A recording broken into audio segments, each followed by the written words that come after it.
일단 약 종류에 따라 좀 구분이 돼야 될 것 같고요.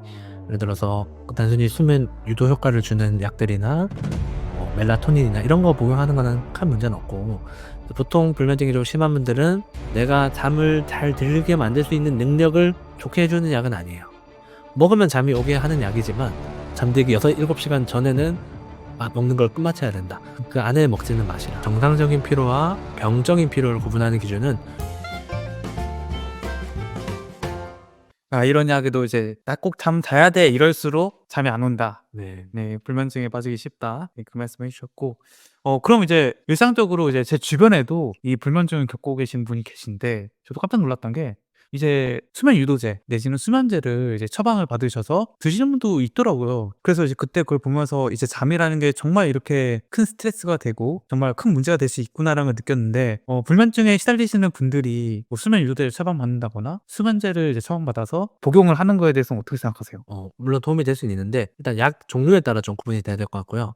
예를 들어서 단순히 수면 유도 효과를 주는 약들이나 멜라토닌이나 이런 거 복용하는 거는 큰 문제는 없고, 보통 불면증이 좀 심한 분들은 이제 항불안제, 아까 고황장이나 불안장에 쓰는 벤조디아제핀 계열 항불안제를 수면 용도로도 많이 쓰거든요.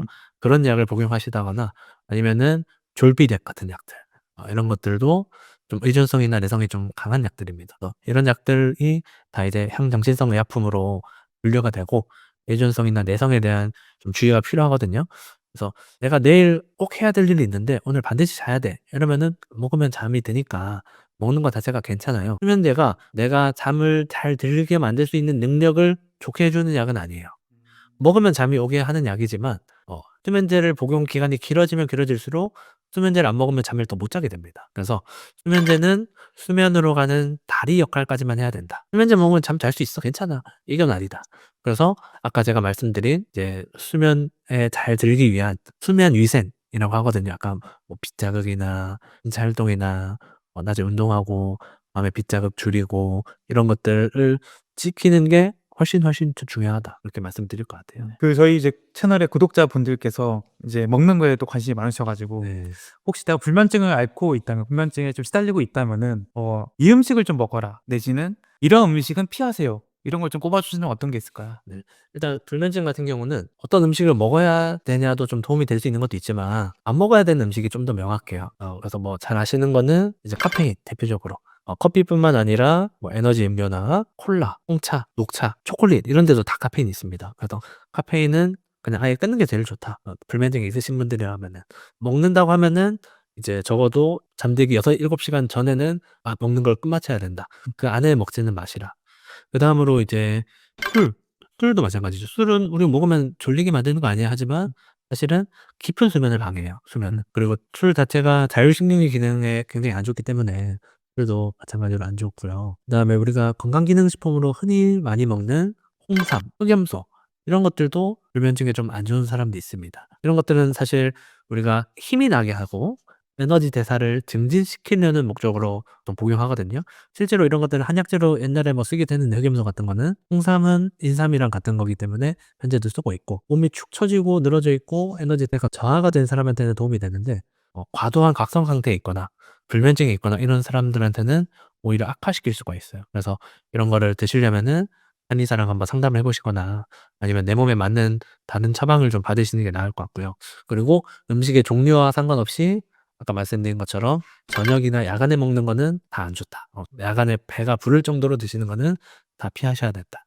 그다음에 이제 불면증에 도움이 되는 거 한번 살펴보면은 차 종류는 좀 도움이 돼요. 카페인 안 들은 차. 그래서 캐모마일, 라벤더, 국화차 이런 허브티 종류들이 몸이랑 마음을 이완시키고 수면 상태를 준비하는 데 도움을 줍니다. 대추차 같은 것도 좀 도움이 되고, 대추가 실제로 한약재도 쓰는데 마음을 편안하게 하는 그런 효과가 있거든요. 이제 음식 종류 중에서는 트립토판이라고 하는 아미노산이 포함된 음식들이 좀 도움이 되는데, 트립토판은 우리 세로토닌이나 멜라토닌을 만드는 원료가 됩니다. 그래서 세로토닌은 우리가 긴장을 낮추고 좀 마음을 편안하게 만드는 데 주요 역할을 하고, 멜라토닌은 우리 몸에 '아 이제 잘 시간이구나.' 하는 신호를 주거든요. 그래서 이 트립토판이 풍부한 음식들이 좀 도움이 되는데, 일반적으로 단백질이 풍부한 음식들이 있죠.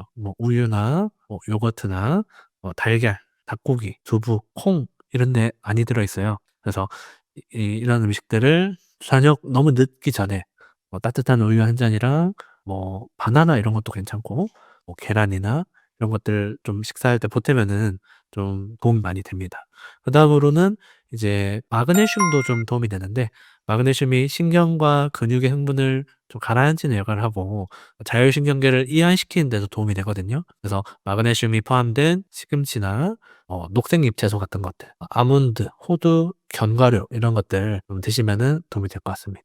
그러니까 이제 7시간, 6시간 전쯤에는 카페인이 들어있는 음료 같은 걸 먹지 마라라고 하셨으니까 이제 불면증에 내가 좀 시달리고 있다 하면은 2시 이후에는 어쨌거나 그런 카페인이 들어간 음식이나 음료는 먹지 않는 게 좋다는 말씀이시죠? 아예 안 드시면 더 좋습니다. 아예 하루 종일 아예 안 먹어도 좋고. 네.